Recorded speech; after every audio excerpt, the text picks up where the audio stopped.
নমস্কার, সকলকে স্বাগত জানিয়ে আজকে ব্লগটা শুরু করছি। ব্লগটা যেখান থেকে দেখছেন আশা করি সবাই ভালো আছেন। আজ তারাপীঠে প্রথম দিন, এখন দুপুর 2টো, আর আমরা এসেছি তারাপীঠ মন্দিরের কাছে আনন্দময়ী ভোজনালয়ে। দুপুরের খাওয়া দাওয়াটা আমরা এখানেই সারবো। এই আনন্দময়ী হোটেল অ্যান্ড রেস্টুরেন্টের ঠিক বিপরীতে আমাদের থাকার ঘর নেওয়া হয়েছে। তারাপীঠে থাকা বা খাওয়ার কোনো অভাব নেই, প্রচুর প্রচুর হোটেল আছে এখানে। এই রাস্তাটা পার করে যে গলিটা দেখা যাচ্ছে ওই গলি দিয়ে সোজা গেলেই হোটেল শ্রীমা পাওয়া যাবে। হোটেলটা এখনো পুরো তৈরি হয়নি, এখনো কনস্ট্রাকশনের কাজ চলছে। আমরা সেই হোটেলের একতলায় আছি। খুব জোর খিদে পেয়েছে, চলুন ভেতরে গিয়ে খাওয়া দাওয়া শুরু করি। এখানে ভেজ নন ভেজ সবকিছুই পাওয়া যায়। আমরা সাদামাটা খাবো বলে নিলাম নিরামিষ থালি। দিয়েছে ভাত, ডাল, আলু ভাজা, পাঁচমিশালি সবজি আর পটল আলু তরকারি। শেষ পাতে চাটনি পাঁপড়, মাত্র 90 টাকায়। খাওয়া দাওয়া সেরে একটু রেস্ট নিয়ে আমরা বেরিয়ে পড়লাম সাইট সিনে। দিদির শাশুড়ি মায়ের ইচ্ছে তারাপীঠ মন্দিরের আশেপাশে যেসব নতুন মন্দির তৈরি হয়েছে সেগুলো ঘুরে দেখার। তাই বাবা টোটো চালকের সঙ্গে কথা বলে নিয়েছেন তিনি আমাদের কোথায় কোথায় নিয়ে যাবেন, কি কি দেখাবেন। মোটামুটি 300 থেকে 400 টাকার মধ্যে টোটো ভাড়া পাওয়া যায়। প্রায় 10টা মতো পয়েন্ট আছে, তারাই সব জায়গা ঘুরিয়ে দেখিয়ে দেন। তবে হাতে সময় নিয়ে আসতে হবে, কারণ সবকিছু ঘুরে দেখতে 5 ঘন্টার মতো সময় লাগবে। বীরভূমের বীরচন্দ্রপুরে এই দর্শনীয় স্থানগুলো করা হয়েছে।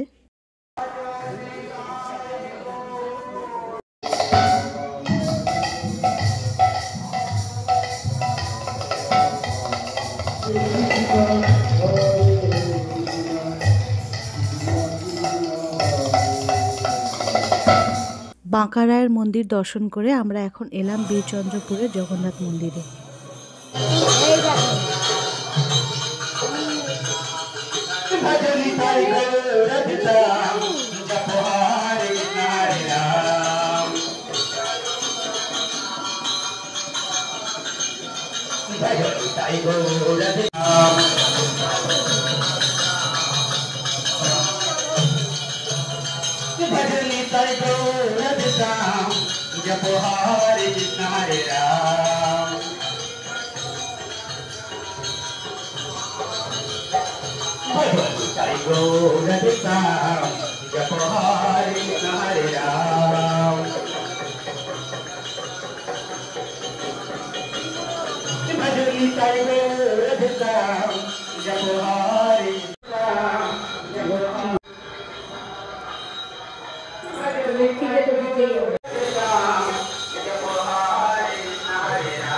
এখানে 50-100 টাকা করে প্রসাদ বিক্রি হচ্ছে। আমি আর মা দুটো প্রসাদ নিয়ে নিলাম। তারপর যে পথ দিয়ে উঠেছিলাম সে পথ দিয়ে সিঁড়ি দিয়ে আস্তে আস্তে নেমে এলাম।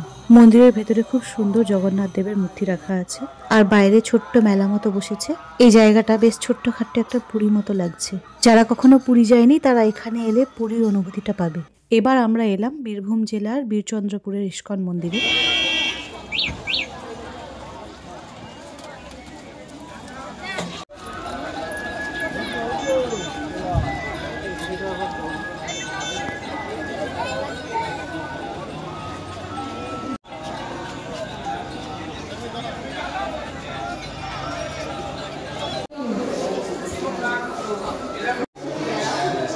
মন্দিরের ভেতরে খুব সুন্দর সুন্দর ঠাকুরের জিনিসপত্র বিক্রি হচ্ছে।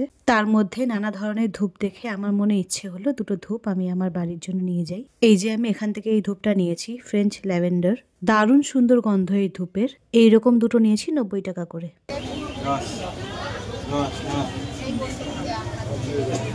চাউমিন আছে, 1 প্লেট দিন।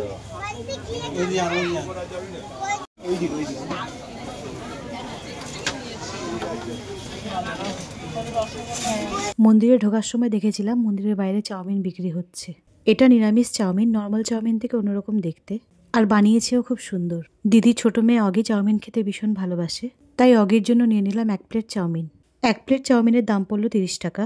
চাউমিন বাদে আরো এখানে কত রকমের খাবার বিক্রি হচ্ছে, আর দাম ঠিকই আছে। নানা রকমের মিষ্টি, চপ, সিঙ্গারা, জিলেপি এই সমস্ত বিক্রি হচ্ছে। ইস্কন মন্দির থেকে ফেরার পথে আমরা জ্যামে আটকে পড়েছি। তবে জ্যামে আটকে না পড়লে বোঝা যেত না যে কত পর্যটকদের মতো একই রাস্তার একই পথের পথিক আমরা। এটা 1 ওয়ে রোড। একটা গাড়ি দাঁড়িয়েছে, পরপর সবকটা গাড়ি দাঁড়িয়ে পড়েছে, সামনে আর পেছনে দেখুন।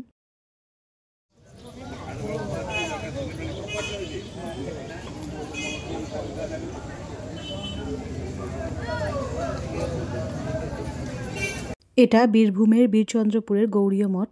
খুবই শান্ত আর নিরিবিলি পরিবেশ এখানে। এই মঠের পাশ দিয়ে একটা সরু রাস্তা গেছে, সেই রাস্তা দিয়ে সোজা গেলে চোখে পড়বে পঞ্চপাণ্ডবতলা। আমাদের গৌড়ীয় মঠ দেখা হয়ে গেছে, এবার যাব পঞ্চপাণ্ডবতলায়, তারপর তারাপীঠ হোটেলে ফিরে যাব।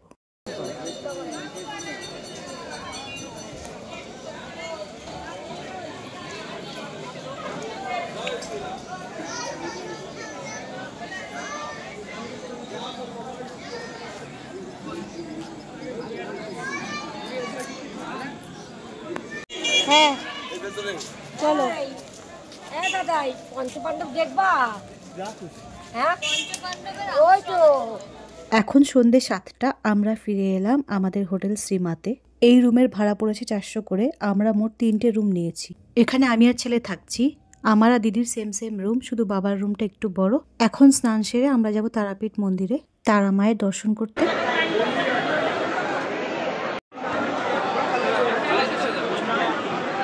এখন রাত 8টারও বেশি বাজে, কিন্তু মন্দিরের ভিতরের ভিড় দেখুন, কত মানুষ এসেছে পুজো দিতে। আজ শনিবার, তাই বলেই এত ভিড়। কত হোম যজ্ঞ হচ্ছে মন্দিরের ভেতরে। একবার নাট মন্দিরের দিকে তাকান, দাঁড়ানোর জায়গা নেই।